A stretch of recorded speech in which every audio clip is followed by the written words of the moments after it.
दीपक अब हाँ ठीक है, देखते हैं। चलो देखिए क्या बच्चों, आज जो हम इसमें एडीसी में कर रहे हैं क्या है तो पहले आपको बताते हैं चार चीज़ें। एक तरह से इसमें ना लार्ज सिग्नल एम्पलीफायर कर रहे हैं। हमने इसको लार्ज सिग्नल एम्पलीफायर क्यों कहा है, ये लास्ट लेक्चर में मैंने आपको बताया था क्योंकि हम पावर एम्पलीफायर से, क्योंकि इसका क्या नाम है आप इसको ऐसे कह सकते हो, ट्रांजिस्टर ऑडियो पावर एम्पलीफायर। ठीक है, हम यहाँ पे क्या कर रहे हैं बेसिकली, आप इस चैप्टर में जो आप पढ़ रहे हो, पहले चैप्टर में आपने स्मॉल सिग्नल एम्पलीफायर पढ़ा जो आपका वोल्टेज एम्पलीफायर था, क्योंकि हम लोग पावर को कंसीडर नहीं करते पहली चीज। अब यहाँ पे आप क्या कर रहे हो, इसके अंदर आप पढ़ रहे हो ट्रांजिस्टर ऑडियो पावर एम्पलीफायर, जिसको हम क्या कह रहे हैं, लार्ज सिग्नल एम्पलीफायर भी कह रहे हैं। ठीक है, अब यहाँ सुनिएगा, इस लार्ज सिग्नल एम्पलीफायर, हम इसे लार्ज सिग्नल एम्पलीफायर क्यों कह रहे हैं, क्योंकि हमें ये बताया है कि आपका जो पावर एम्पलीफायर है वो बेसिकली पावर को एम्पलीफाई नहीं करता है, वो सिग्नल्स को एम्पलीफाई करता है, एसी को डीसी में कन्वर्ट करता है। तो जो लेवल है सिग्नल्स का उसको बहुत ज़्यादा बढ़ा देता है, डीसी को भी एसी में कन्वर्ट कर देता है। तो हमने ये कहा था कि हम इसको पावर एम्पलीफायर ना कह के या तो डीसी टू एसी कन्वर्टर कह सकते हैं या लार्ज सिग्नल एम्पलीफायर कह सकते हैं। ये समझाया था ना आपको, लास्ट ये समझाया था। अब आज उसके अंदर फिर मैंने आपको बताया कि दो टाइप की आपके पावर एम्पलीफायर्स के आउटपुट के टाइप्स हो सकते हैं। एक तो आपका सिंगल एंडेड हो सकता है, एक हो सकता है आपका सिंगल हैंडेड पावर एम्पलीफायर,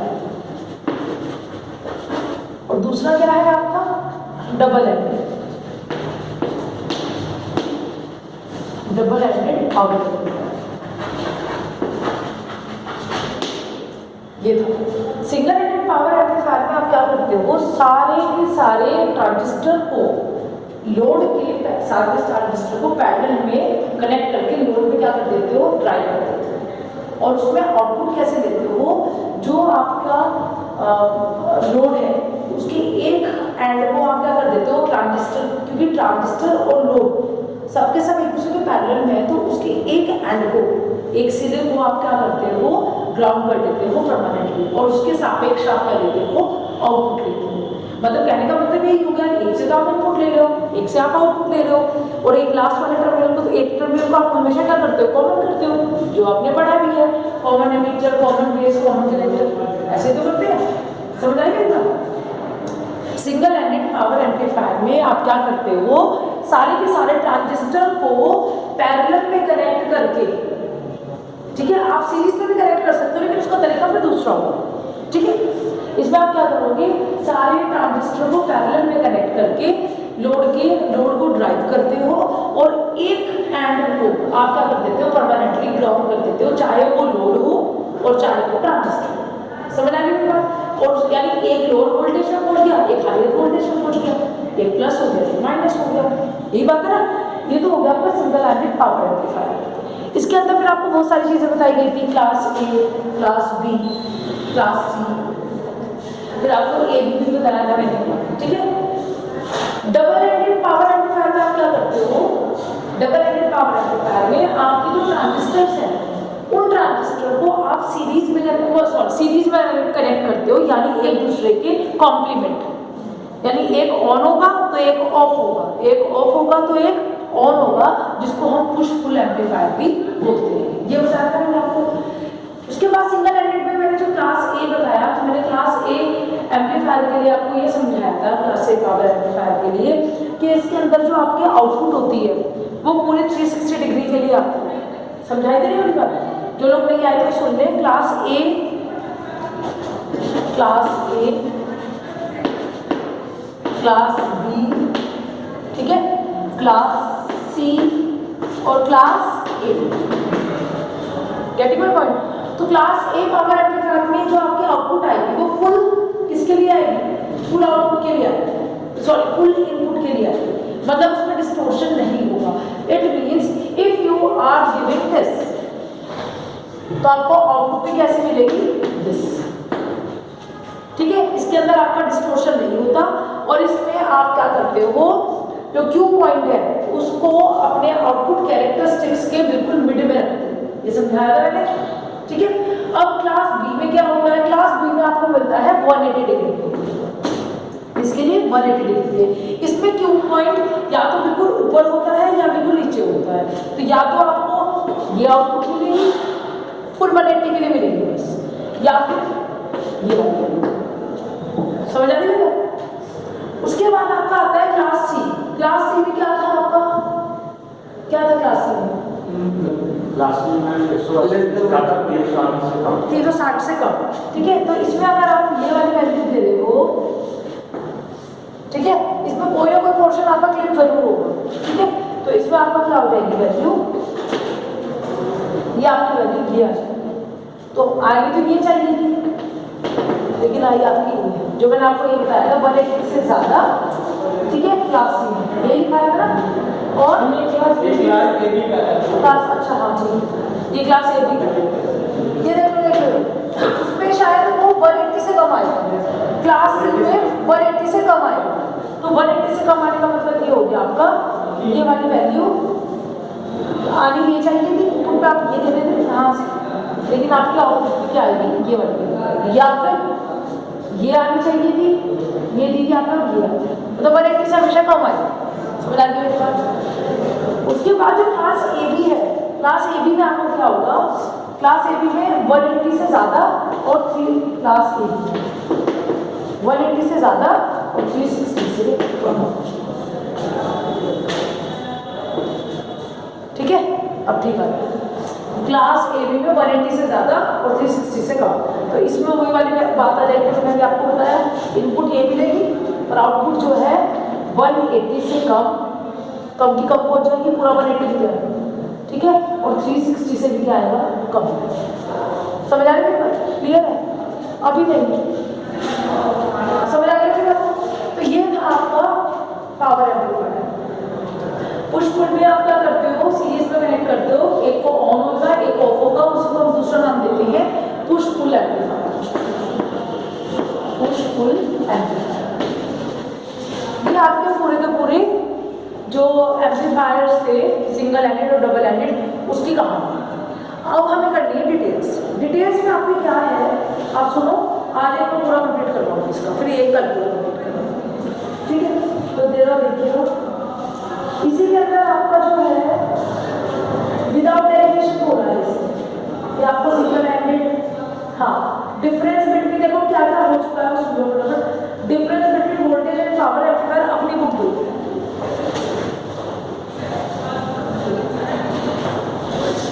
देखो क्लासिकल एम्पलीफायर में difference between voltage and power amplifier complete हो चुका है। फिर importance of impedance matching in amplifier complete हो चुका, जो मैं ट्रांसफार्मर को लेकर समझाया था। फिर थर्ड जो मैंने कल समझाया था या परसों समझाया, class A, class B, class A B और क्लास सी एम्पलीफायर, उसके बारे में आपको कोई भी कुछ नई कहानी निकालनी, बस इतना ही समझना है जितना मैंने समझाया, ठीक है। इनपुट दिखा दो, आउटपुट दिखा दो, बाकी। उसके बाद में अब जो लास्ट है आपका सिंगल एंडेड पावर एम्पलीफायर, मतलब हमें इसकी डेरिवेशंस नहीं बताती है। सिंगल एंडेड पावर एम्पलीफायर का हमें सब क्लास ए को समझ आई मेरी बात। तो सिंगल एंडेड पावर एम्पलीफायर में, सिंगल एंडेड पावर एम्पलीफायर आपको समझाना है, ग्राफिकल मेथड ऑफ कैलकुलेशन समझाना है ऑफ आउटपुट पावर, ठीक है। इसको पावर को समझाना है आपको, डेरिवेशन नहीं करना है इसमें, विदाउट डेरिवेशन लिखा होगा। हीट डिसिपेशन कैसे होगा और हीट सिंक क्यों जरूरी है।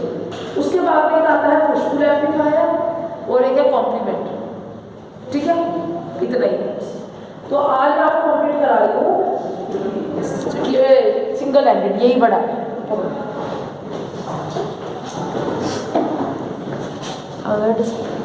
डस्टर कहाँ है? क्यों डस्टर कहाँ है? डस्टर में कल छूट गया है, ऊपर छूट गया तो वही छूट गया, इसे रब करोगे, मुझे बार बार छूटनी पड़ेगी, इसे रब करो रचित, इसे रब करो, हैंड डालिए दूसरी तरफ, ठीक है। सिंगल एंडेड पावर एम्पलीफायर या ऊपर तक रब करो,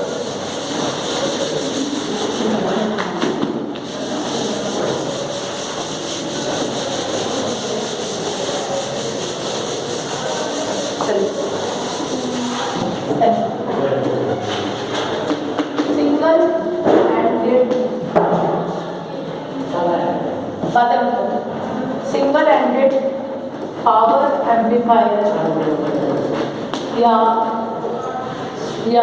लिखिए या ट्रांसफार्मर कपल्ड, पेन में है क्या? पेन दे उसे, एक पेन दे। ट्रांसफार्मर कपल्ड, या तो आप इसे class single ended power amplifier ले सकते हैं, इस तरीके से यूज कर सकते हैं कि आप कर सकते हो transformer coupled, transformer coupled, transformer coupled class A power amplifier, transformer coupled class A power amplifier. Nitesh मैंने कल बड़ा कुछ किया था कि मैं कंप्यूटर साइंस क्लास नहीं लूंगी, बोल के तो आई थी प्रोफेसर तो पहले पढ़ाऊंगी ना, वो उनका पूरा होता चला जाता, कल इसलिए कुछ छोटा पढ़ाती हूँ। हाँ जब चलिए बच्चे इसमें देखिएगा, मैंने अभी आपको एक चीज बताई इसके अंदर कि हम क्या करेंगे। देखो सबसे पहले ये सिंगल एंडेड है और इसमें हम ट्रांसफार्मर कपलिंग को यूज करते हैं, ठीक है। दो चीजें हम इसके अंदर पहले समझते हैं। सिंगल एंडेड का मतलब क्या होगा, कहाँ मैं आगे ना लॉजिक से समझिएगा कि अगर आपको ये सिंगल एंडेड के बारे में आता है या transformer coupled class A power amplifier के बारे में आता है तो आपको क्या चीजें ध्यान रखनी है। आपके अंदर चीजें ध्यान रखना है, सिंगल एंडेड का मतलब है कि आप एक एंड को क्या कर दोगे, ग्राउंड कर दोगे, ठीक है। एक एंड को आप ग्राउंड कर दोगे और उस ग्राउंड के सापेक्ष आप क्या करोगे, आउटपुट को लोगे, ठीक है। उसके बाद इसमें एक नाम आया है कि इसी का दूसरा नाम है ट्रांसफार्मर कपलिंग। ट्रांसफार्मर कपलिंग यानी आप जो यहाँ पे जो मेथड यूज कर रहे हो वो क्या कर रहे हो, ट्रांसफार्मर कपलिंग कर रहे हो। तो ट्रांसफार्मर कपलिंग की कहानी को आपको कैसे समझना है। ट्रांसफार्मर कपलिंग जहाँ पे भी शब्द यूज होगा उसका मतलब ये होगा कि वो हम वहाँ पे हम पावर का ध्यान रखें, यानी हम मैक्सिमम पावर को आउटपुट तक पहुँचाना चाहते हैं, समझ आई नहीं बात। और वो पहुँचाने का क्या मतलब है, एक तो मैक्सिमम पावर को पहुँचाने का मतलब है। दूसरी कहानी आप क्या कह सकते हो कि ट्रांसफार्मर कपलिंग हम वहाँ यूज करते हैं जहाँ पे हमें इम्पीडेंस मैचिंग करनी होती है, ठीक है। दो चीजें समझ आई। Transformer coupling class A power amplifier जो यूज हो रहा है इसमें आपको ये याद रखना है कि हमें इम्पीडेंस मैचिंग करनी है, इसलिए इम्पीडेंस मैचिंग किसके थ्रू होती है, ट्रांसफार्मर मैचिंग के थ्रू ही होती है। वो एक अकेली ऐसी कपलिंग है जो हमारे क्या करते हैं, इम्पीडेंस मैचिंग को। क्यों ऐसा हम क्लास ए पावर एम्पलीफायर में क्यों यूज कर रहे हैं उसका करने का रीजन बच्चों ये है,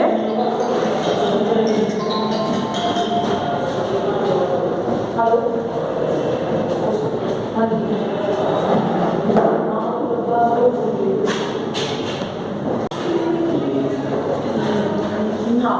तो बस अब आपको दो चीज समझ आ गई। जहाँ पे भी ट्रांसफार्मर कपलिंग का मतलब आएगा तो आपको ये याद रखना है कि वहाँ इम्पीडेंस मैचिंग की बात हो रही है कि इम्पीडेंस मैच करानी है और मैक्सिमम पावर ट्रांसफर थ्योरम को फुलफिल कराना है कि मैक्सिमम पावर आपके आउटपुट तक पहुँच पाए।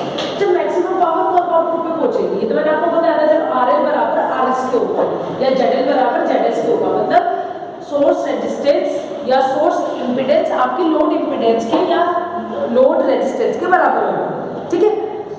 अब उसमें भी ये वाली बात है कि वो कैसे बराबर होगा। आप अगर मैं आपसे चीज पूछ रही हूँ, आपको ये तो पता लगे कि इम्पीडेंस का मतलब वही है कि जहाँ ड्रॉप हो। अगर आपके इनपुट पे ध्यान से समझिए, सुनिएगा मैं क्या कहती हूँ।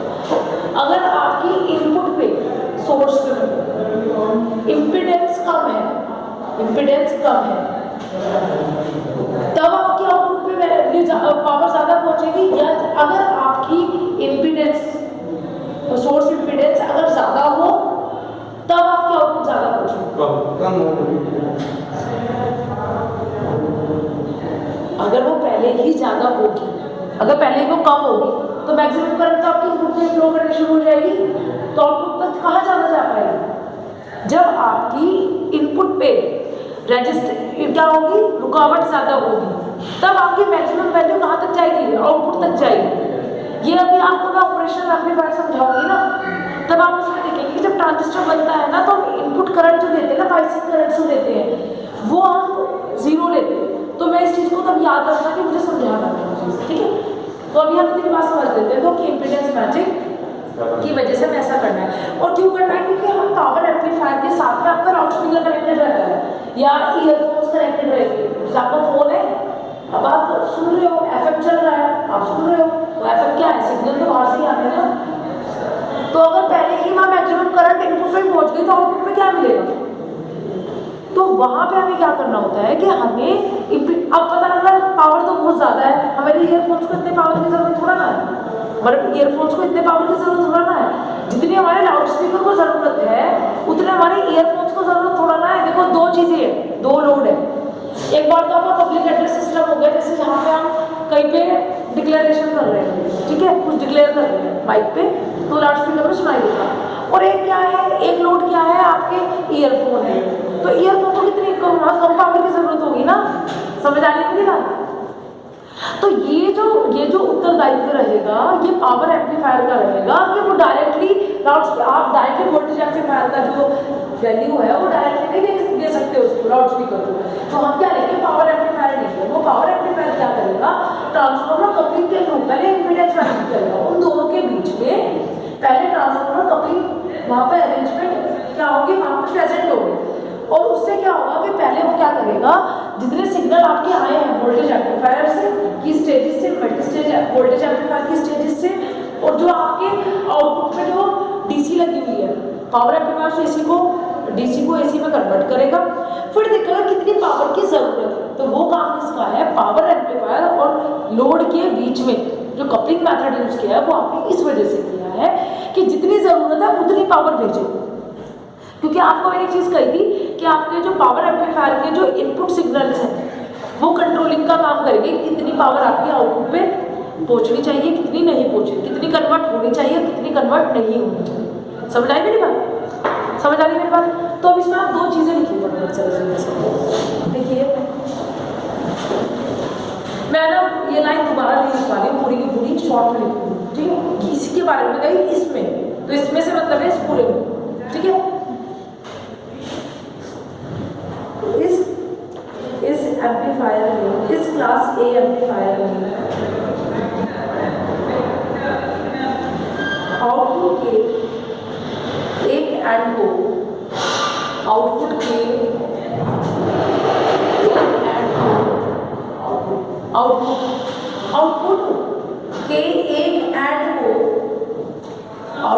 एक एंड को परमानेंटली ग्राउंड कर दिया जाता है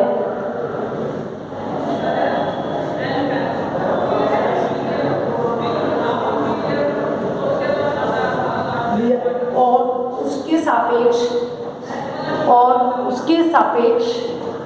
आउटपुट और उसी के सापेक्ष आउटपुट ली जाती है।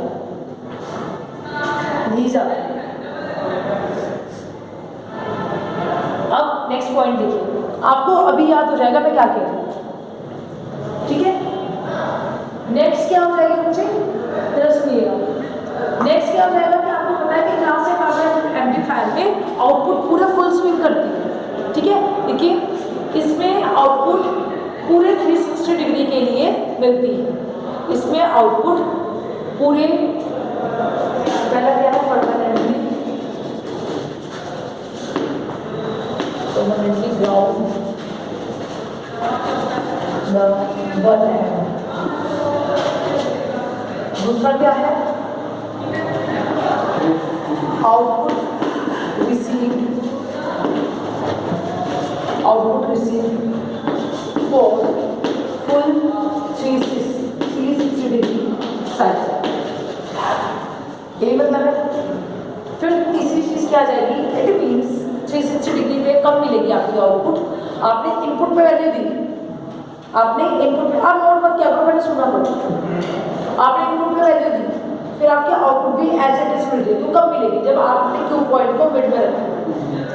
सो फॉर दिस, इसके लिए, इसीलिए इसके लिए, so for this the Q point of characteristics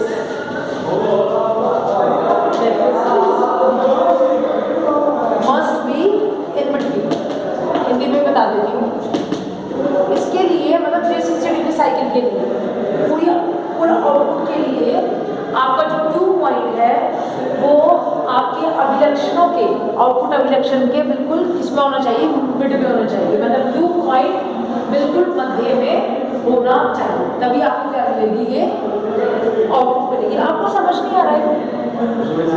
आ रहा है? क्या क्यू पॉइंट हमेशा मिड में होना चाहिए। मैंने कल भी परसों भी समझाया था।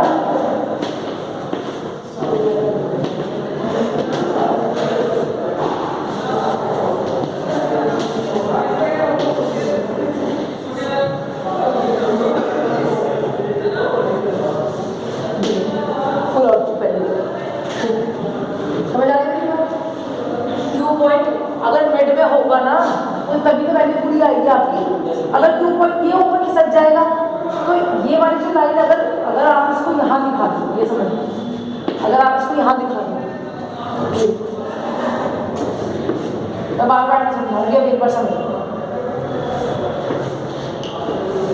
सपोज आपका जो क्यू पॉइंट है वो आपके ऊपर खिसका दिया सैचुरेशन, यही तो होता है। यहाँ पे एक्टिव रीजन होता है, यहाँ सैचुरेशन होता है और यहाँ कट ऑफ होता है। ये आईसी होता है, ये बीसीसी होता है, आउटपुट कैरेक्टरिस्टिक्स यही होता है। ये लोड लाइन होती है आपकी, ये एसी होती है, this is DC load line. पढ़ा है तो नहीं पढ़ा? किसने पढ़ा? ठीक है, ये मेरी वीडियो में ये पूरा बना हुआ है, पिछली बार वाली वीडियो, ठीक है, एक बार देख लेना। आप कनेक्टेड चीजें देखोगे ना तो आपका एडीसी भी तैयार हो जाएगा, आपका एसीडी भी तैयार हो जाएगा, ठीक है। तो अगर ये क्यू पॉइंट जैसे मैंने वहां पे बीच में रखा है, अगर मैं क्यू, अब आपको समझ आएगा क्यू पॉइंट से क्या मतलब है। क्यू पॉइंट का मतलब है कि अब अगर मैं इस वाली वैल्यू से, ये वाली जो वैल्यू है इस वाली, अगर मैं इसको थोड़ा सा क्यू पॉइंट में लगा, यहाँ नहीं, ठीक है, यहाँ नहीं, मैं क्यू पॉइंट यहाँ फिक्स कर देती हूँ, तो क्या होगा, ये तो डीसी लोड लाइन है, जीरो लाइन, इसे क्या बोलते हैं, शून्य। ये तो शून्य है ना, यहाँ से शून्य से स्टार्ट किया था, ये शून्य, फिर आप ये लाइन पे शून्य, ये मैक्सिमम और ये मैक्सिमम हो गया, ये मिनिमम हो गया, ये नेगेटिव मैक्सिमम हो गया। तो आप क्या करोगे, जो क्यू पॉइंट है उस क्यू पॉइंट को उससे मिलाओ, ठीक है। अब क्यू पॉइंट को जैसे मिलाया, ये तो मैक्सिमम वैल्यू थी, आप क्यू पॉइंट इधर था, तो जब ये सिग्नल को आप अप्लाई करोगे तो ये इसको तो पास ही नहीं होने देगा, कहाँ पास होने देगा, क्योंकि ये वाली वैल्यू तो पहले क्यू पॉइंट आपका यहाँ है ना, तो ये पार्ट आपका कट जाएगा, ये यहाँ पहुँच ही नहीं पाएगा। अब क्या जाएगा, इसे ऐसे करें, ऐसे, अच्छा ऐसे देखो, जैसे मैं बताऊँ, ठीक है, आप ऐसे देखिए ना, आपने जो इनपुट थी आपने उस इनपुट को ऐसे खींचा, तीन ही लाइन में लिए ना, रितेश नींद आ रही है क्या? मैक्सिमम, फिर नेगेटिव मैक्सिमम सो ही रहा है, वो कल भी सो रहा था जब मैं पढ़ा रही, फिर ये जीरो लाइन पॉजिटिव नेगेटिव, समझ आ गई बात। अब आपका ये सैचुरेशन बीच में मैक्सिमम पॉइंट ही ये है, इसके बाद तो कुछ है ही नहीं, आपका जो ग्राफ है वो यहाँ खत्म हो गया ना इस पॉइंट पे, और आपने जब इसको यहाँ से वैल्यू को मिलाया तो ये इस वाली वैल्यू को क्यों पास होने देगा, जब मैक्सिमम वैल्यू तो ये वाली है, तो ये जीरो से इस नेगेटिव को तो पास कर देगा यहाँ, ठीक है। तो हम क्या करते हैं, इसको तो ऐसे दिखाएंगे, ये तो ग्रिप हो गया, तो आई नहीं पाया ना, अरे यहाँ मैक्सिमम, अरे अगर आपका ग्राफ यहाँ पे खत्म हो गया तो आप इसके ऊपर का पैटर्न डालोगे तो जब कुछ है वहाँ कुछ है ही नहीं, ग्राफ यहाँ खत्म हो गया, तो फिर कैसे करोगे, जब क्यू पॉइंट आपको करने से पहले ऊपर डाल रखी है, ये वाली वैल्यू ऐसे आ गई, फिर आप इसको वापस नीचे लाके यहाँ पे आपको आउटपुट दिखाई देता है, ठीक है। ये आउटपुट क्या है आपका, समझ आ गया। अब अगर मैं ये कहूँ कि नहीं, मैंने क्यू पॉइंट को बिल्कुल लास्ट में सेट कर दिया यहाँ पे, तो यहाँ पे कैसे होगी आपकी वैल्यू, अब क्यू पॉइंट यहाँ पे है, फिर इसको मिलाओगे इस वाले पॉइंट से, और यहाँ से पहले जीरो लेवल को मिलेगा, क्यू पॉइंट से जो क्यू पॉइंट होगा उससे बीच वाला लेवल मिलेगा जीरो लेवल, इसको जीरो डीसी लेवल बोलते हैं, ठीक है, जीरो डीसी भाई रियल लाइन होती है नहीं होती, ऊपर इधर नेगेटिव हो इधर पॉजिटिव होता है, इधर नेगेटिव होता है, तो जीरो तो ये यहीं से स्टार्ट हुआ था, और यहाँ से आप क्वाड्रेंट बनाते हो, ये पॉजिटिव हो गया, पॉजिटिव वाई, ये नेगेटिव वाई, ये पॉजिटिव एक्स, ये नेगेटिव एक्स, ऐसे तो होता है। तुम तो ऐसे बिहेव कर रहे हो, समझ ही ना आ रहा, जब वो मैं ऐसी चीज कर रही हूँ, वही मैं सच के मुझे बैठते हैं ना, उनको आगे उनके शक्लों से पता लगता है, उनको समझ आ रहा है, तुम पता नहीं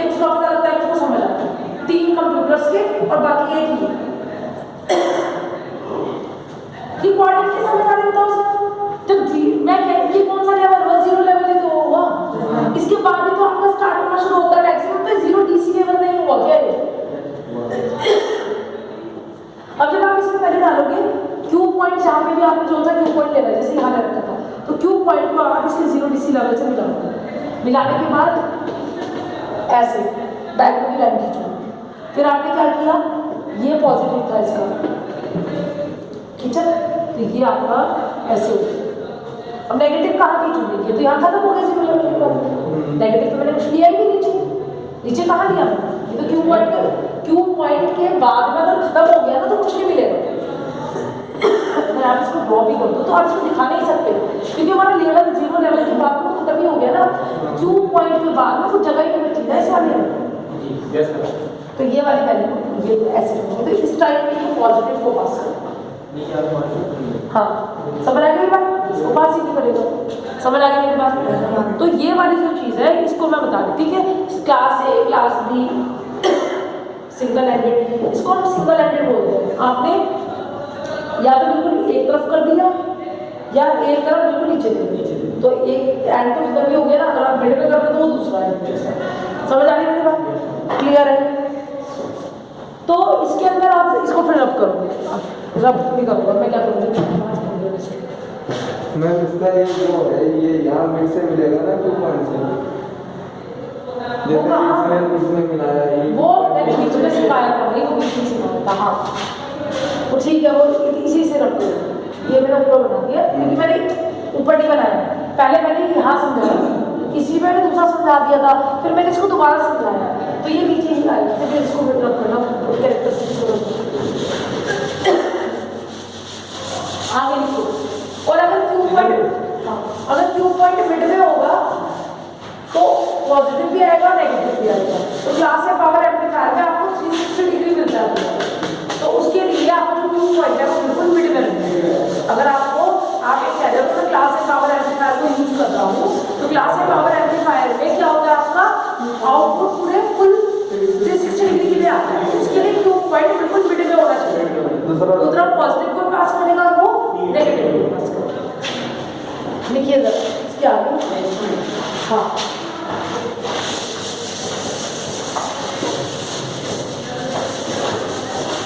इसके बाद लिखिए इसका डायग्राम बनाओ।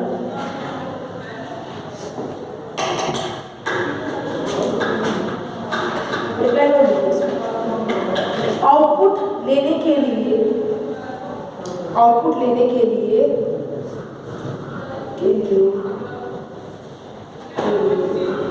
ट्रांसफार्मर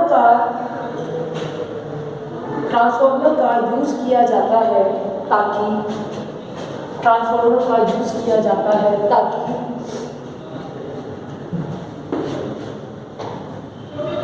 ताकि इम्पीडेंस मैचिंग हो सके,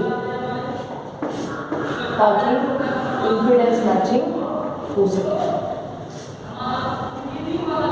इसी में लिख लीजिए आगे, इसी में मैं आगे बताते चल जा रही हूँ, लिखिएगा।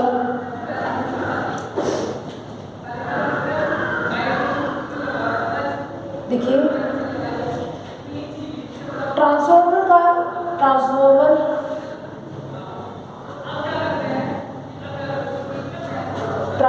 का दूसरा काम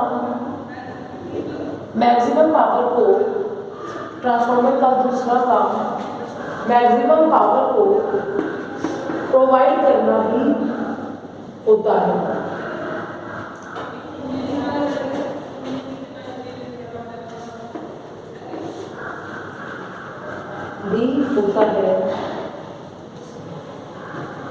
और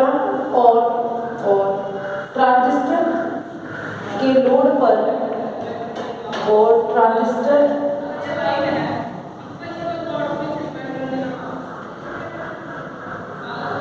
ऐसे लिखिए पावर एम्पलीफायर। देखिए आगे पावर जो मैंने लिखवाया ना छोटा सा ट्रांजिस्टर में, वो तो काट दो, देखो पावर एम्पलीफायर्स में पावर एम्पलीफायर में लोड के लिए लाउड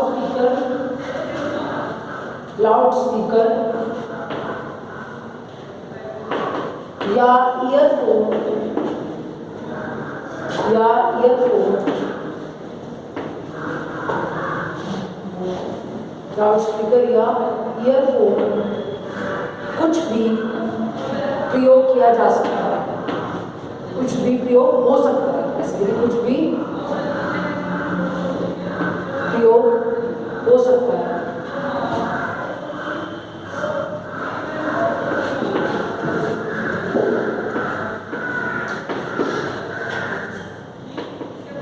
कुछ भी प्रयोग हो सकता है।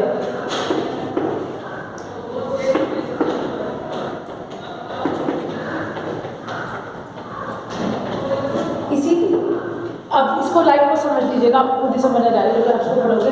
कुछ भी प्रयोग हो सकता है, क्या मतलब है, कुछ भी मतलब कुछ भी किसी की पावर ज़्यादा होगी, किसी की कम होगी। तो पावर एम्पलीफायर का प्रयोग हम किस लिए कर रहे हैं, बेसिकली कि वो इम्पीडेंस मैचिंग को प्रॉपर कर सकें, क्योंकि ईयरफोन की पावर अलग होगी और लाउड स्पीकर की पावर अलग होगी, ठीक है। तो इसीलिए इम्पीडेंस मैचिंग कराना ज़रूरी होता है। इसी के नीचे को इसीलिए इम्पीडेंस मैचिंग कराना ज़रूरी होता है।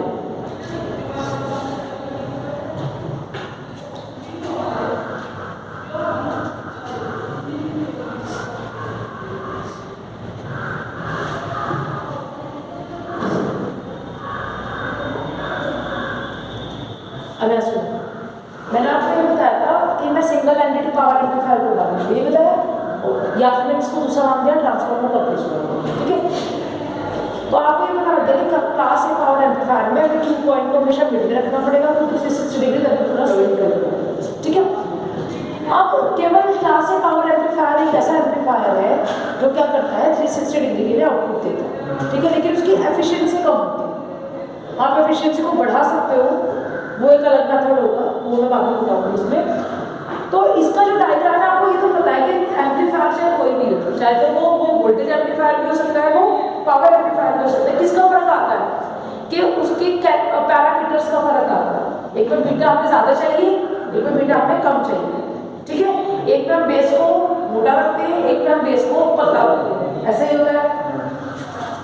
अब हमें उससे पहले मैंने जो आपको बताया, ये आपका कोई ट्रांजिस्टर है, ठीक है, ये आपका कोई ट्रांजिस्टर है, हमें ट्रांजिस्टर बनाना है, ठीक है। RE आप ऐसे समझिए, RE चलो दोबारा बताती हूँ, ये कोई ट्रांजिस्टर है और ये ट्रांजिस्टर वो ट्रांजिस्टर है जो पावर एम्पलीफायर के लिए हमें यूज करना है। इसके कैरेक्टर्स का बीटा, इसका कलेक्टर करंट, इसकी एमिटर करंट उसके बराबर होगी जैसी हम चाहते हैं। समझ आ गई मेरी बात? मैं ड्रॉ करके दिखा दूँ। तो सबसे पहले लेना तो आप किसी भी ट्रांजिस्टर, वो अपना ट्रांजिस्टर ही है ना, ट्रांजिस्टर के अलावा कोई और चीज़ है ही नहीं, ठीक है। इतनी बात सबको समझ आ रही है। और मैं कॉमन एमिटर यूज कर रही हूँ, आपको ये भी बता रही हूँ यूज करो, ठीक है। तो अब इसमें अगर मैं, तो इसमें एक RE हो जाएगा, ठीक है, ये RC हो जाएगा, क्या RC RE, ठीक है, सुन लो। फिर एक हो जाएगा RB, ऐसे हो गया। लेकिन मैं यहाँ पे ये बता रही हूँ कि मैं बाइसिंग कौन सी यूज कर रही हूँ, वोल्टेज डिवाइडेड बाइसिंग, हर बार ये कर रहे हैं। तो यहाँ पे क्या होगा, बेस वाली साइड में आपका पोटेंशियल जो है बेस का, वो 2 पार्ट्स में डिवाइड हो जाएगा और यहाँ पे आपकी क्या आ जाएगी VCC, ऐसे ही होता है। और यहाँ पे क्या लगाओगे आप, सिग्नल लगाओगे, हाँ वो सिग्नल ही होता है, ठीक है। चाहे आपको ओपन ठीक है, एक में दिखा, ठीक है, अलग अलग। उसके बाद में हमें पता है कि हमारा ट्रांजिस्टर, लेकिन अब हम ये तो हो गया जनरल मैथड, लेकिन हम यहाँ पे क्या करवाना है, हमें यहाँ पे पावर एम्पलीफायर यूज कर रहे हैं। तो पावर एम्पलीफायर का मतलब क्या है कि आपकी इम्पीडेंस, क्योंकि लोड में पावर एम्पलीफायर के आउटपुट पे कुछ भी कनेक्टेड हो सकता है, तो हाँ, तो वो इम्पीडेंस मैचिंग का मान कराना बहुत जरूरी है, ठीक है। तो वो इम्पीडेंस मैचिंग की वजह से हमें क्या यूज करनी पड़ेगी, कपलिंग यूज करनी पड़ेगी। और वो कपलिंग करने के लिए क्या करना, कौन सी कपलिंग यूज करेंगे, ट्रांसफार्मर। तो मैं यहाँ पे इस RC को हटा के आउटपुट यहीं से मिलेगी ना, ठीक है। तो आउटपुट पे आप क्या करोगे, यहाँ पे जो भी नोट लगा होगा उस नोट से पहले, यानी पावर एम्पलीफायर के आउटपुट पे आप क्या करोगे, ट्रांसफार्मर रजिस्टर को हटा के वहाँ पे क्या लग जाएगी, आपकी ये कपलिंग यूज हो जाएगी। और इसके यहाँ से मैचिंग कराने के बाद आउटपुट यहाँ से मिलती ना, और आउटपुट ऐसे आप लोड करें, आप ऐसे दिखाते ना, आप ऐसे दिखाते, ऐसे दिखाते लोग, ठीक है। तो अब आपने क्या किया, हमने इसको ट्रांसफार्मर में कन्वर्ट किया। आगे मेरी बात समझ क्लियर है?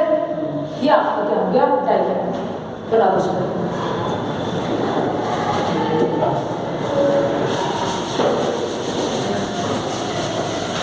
ये आपको पता है कि ये हमें हमेशा यूज करना पड़ेगा कॉमन एमिटर बाईपास कैपेसिटर। ये बाईपास कैपेसिटर क्यों? क्योंकि ताकि हमारे इनपुट सिग्नल्स में कोई चेंजेस ना हो।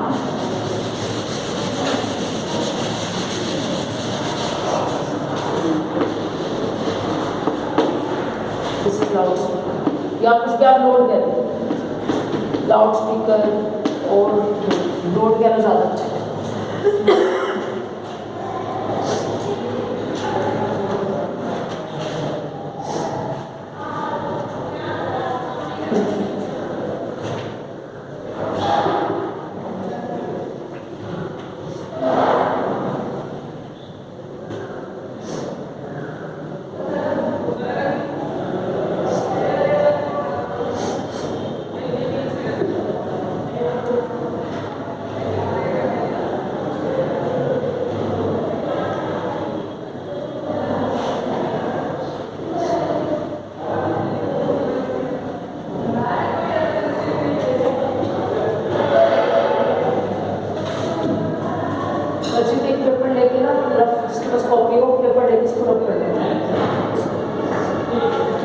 जल्दी से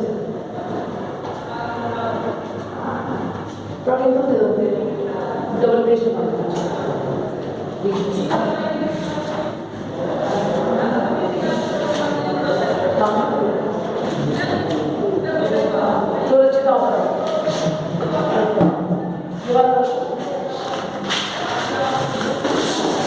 बना लिया आप ट्राई कर बना लो बना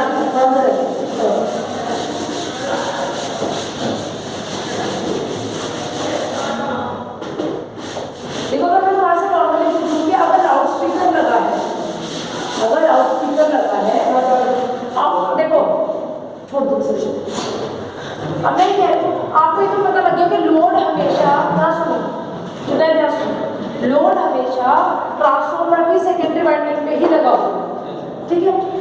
अब स्टेप अप यूज होगा ट्रांसफार्मर या स्टेप डाउन।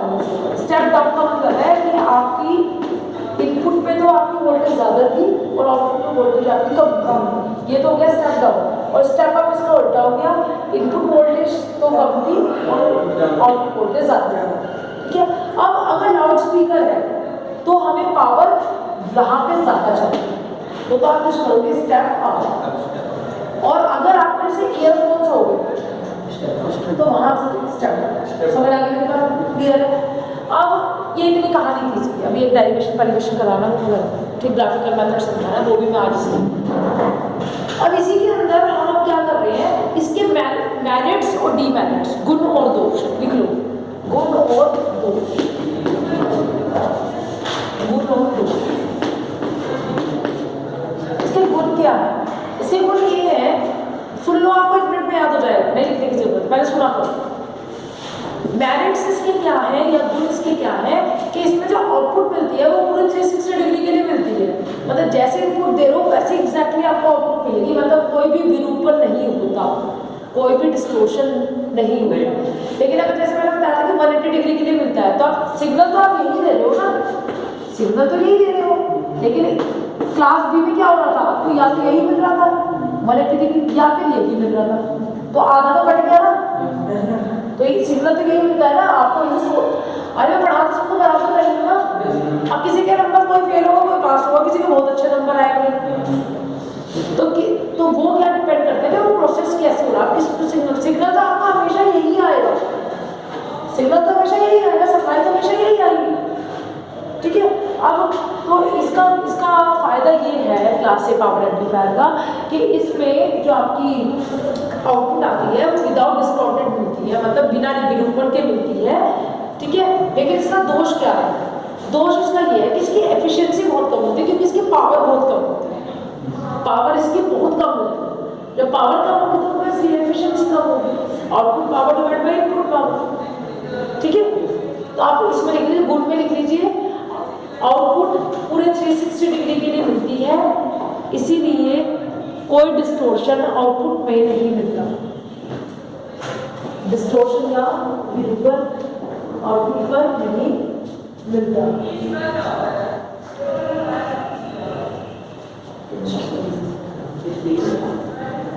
कोई विरूपण प्राप्त नहीं होता। ठीक है, विदाउट डिस्टॉर्टेड ब्रीथिंग। सिर्फ ये एक अकेली ऐसी है जिसमें आपका विरूपण नहीं होता, वरना क्लास बी में भी होगा, क्लास सी में भी होगा, क्लास ए में भी होगा। ठीक है, उसके बाद दोष में क्या है? दोष में आपका आएगा कि इसकी ऊर्जा जो है वो बहुत कम होती है, इसीलिए उसकी एफिशिएंसी कम होती है। पावर कम होती है इसीलिए इसकी एफिशिएंसी कम होती है। एफिशिएंसी मतलब दक्षता, और कौन सी दक्षता? Character efficiency. कितनी एफिशिएंसी होती है वो भी लिख लो, कल बताया था मैंने, 25 से 50% के बीच में ही होती है। 25 से 50% के बीच में होती है। नेक्स्ट है 40 में class of output power and collector efficiency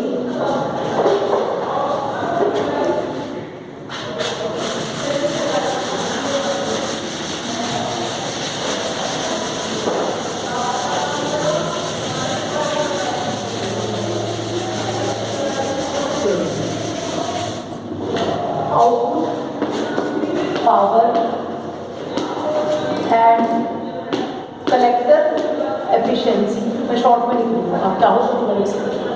ठीक है, कलेक्टर एफिशिएंसी ऑफ क्लास ए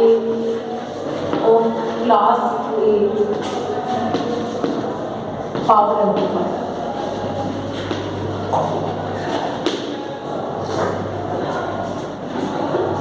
ये आप बहुत अच्छे से जानते हो, एफिशिएंसी बराबर आउटपुट पावर अपॉन, देखिए एफिशिएंसी बराबर output power divide by input power. जैसे अपने परसेंटेज निकालते हैं, 100 नंबर का पेपर था, 70 नंबर आया, तो 70 डिवाइड बाय 100 मल्टीप्लाई बाय 100, 70%। तो इनपुट कितने की थी? 100 नंबर की। आपको कितने मिले? 70। तो ऐसे निकालते थे, मल्टीप्लाई बाय 100, तो it will become in percentage. ठीक है, अब हम क्या करेंगे? आपको पता है, चलो आप सुना करो, आपको पता है आउटपुट में कौन सी पावर मिल रही है आपको? एसी। ठीक है, डीसी कैसे मिल रही है भाई? डीसी से एसी मिलती है। तो एसी तो कह रही हूँ मैं भी, सुन तो लो मैंने। उस दिन ये बताया था कि पावर एम्पलीफायर की इनपुट पे वो क्या करता है? पावर एम्पलीफायर डीसी को एसी में कन्वर्ट करता है, यही बताया था। वो डीसी कौन सी है? जो उसकी लोड पे जो सप्लाई कनेक्टेड है, डीसी सप्लाई। ठीक है, तो एफिशिएंसी जब हम इस पावर एम्पलीफायर कोई भी हो, चाहे वो क्लास ए हो, क्लास बी, क्लास सी, काम उसका वही रहेगा, वो डीसी से एसी में कन्वर्ट करेगा। कितना कन्वर्ट करेगा वो डिपेंड करता है, और उसी के हिसाब से हम उसकी क्लासिफिकेशन की है। ठीक है, किसी के फिश कोई ज़्यादा कन्वर्ट करेगा, ठीक है, एनर्जी ज़्यादा होगी यानी एफिशिएंसी ज़्यादा हो जाएगी। ठीक है, अब जैसे ये कन्वर्ट तो ज़्यादा कर रहा है, इसकी एफिशिएंसी कम है, विरूपण तो क्या है नहीं, लेकिन ऊर्जा बहुत कम है, तो वो क्या हो जाएगा? क्लास ए पावर, जो हम पढ़ रहे हैं, जो आपके सिलेबस में। तो इसमें जो क्लास ए पावर एम्पलीफायर होता है आउटपुट पावर, तो किसी भी पावर एम्पलीफायर का आउटपुट में क्या होता है? एसी, और इनपुट में क्या होता है? डीसी। ठीक है, एक तो ऑलरेडी एसी है, वो तो सिंपल प्रोसेस होगा, लेकिन जो पावर एम्पलीफायर में क्या है, उसे जाके पावर को बढ़ाना है, तो पावर को बढ़ाने के लिए क्या करेगा? जो भी सप्लाई है उस सप्लाई को बढ़ा के, सप्लाई क्या है? डीसी है, उस डीसी को एसी में कन्वर्ट करेगा। ठीक है, तो आप यहाँ पे क्या कर रहे हो? क्योंकि जो आपका पावर एम्पलीफायर है वो जो डीसी से एसी कन्वर्जन का काम कर रहा है, तो आपको पता लगा आउटपुट में क्या मिलेगा? एसी। तो you can say AC power, AC power, ठीक है, एट आउटपुट, और यहाँ पे क्या जाएगा? DC power at output. ठीक है, अब हमें पता है कि पावर की वैल्यू क्या होती है? V R. ये होता है पावर, ना फिजिकल टू वी आर। इसके लिए हमें वो क्या कहते हैं, पावर फैक्टर लगाने की जरूरत नहीं होती, क्योंकि हमारे इलेक्ट्रिकल सर्किट नहीं है। ठीक है, अब जैसे पी एसी है आपका पावर, ठीक है, तो एसी पावर क्या हो जाएगा आपका? V R M S I R M S. AC के लिए यही करते हैं, रूट मीन स्क्वायर वैल्यूज निकालते हैं, यही तो निकालते हैं बच्चे। पावर है, एसी पावर क्या होती है? Root mean square. और डीसी पावर क्या हो जाएगी?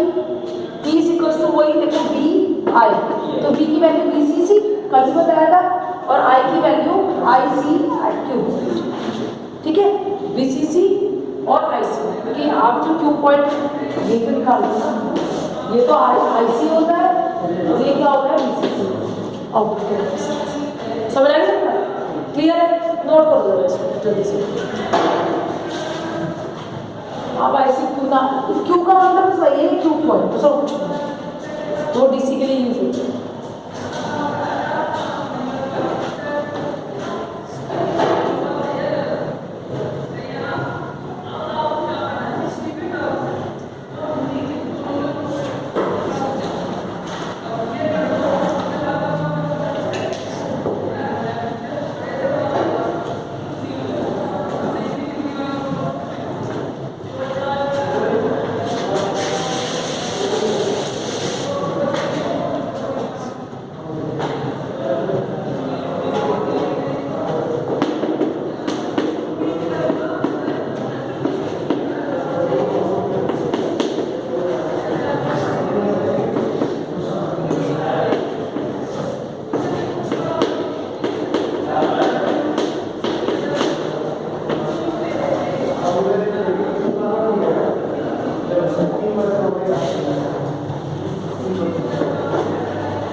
आगे भी बस समझिए।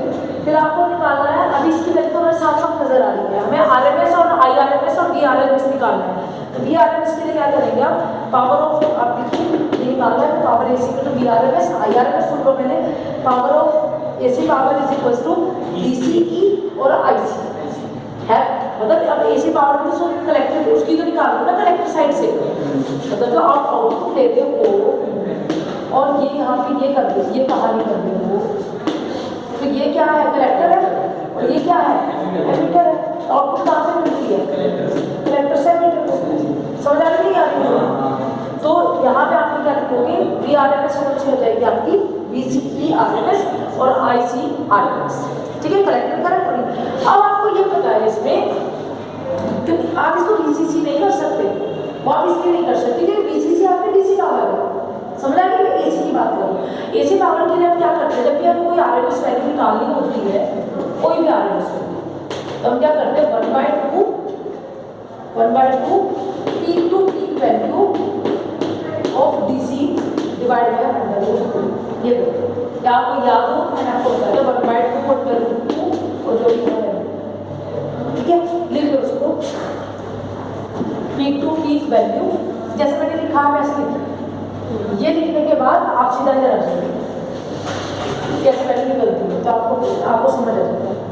आरएमएस वैल्यू कैसे करती है, हमेशा 1/2 पीक टू पीक जो भी वैल्यू आ रही है। पीक टू पीक का मतलब क्या होता है, एक पीक से आप दूसरी पीक पे गए, एक पीक है एक पीक है, ठीक है, डिवाइड बाय अंडर, इससे निकल जाएगा, आपको ईजी रहेगा।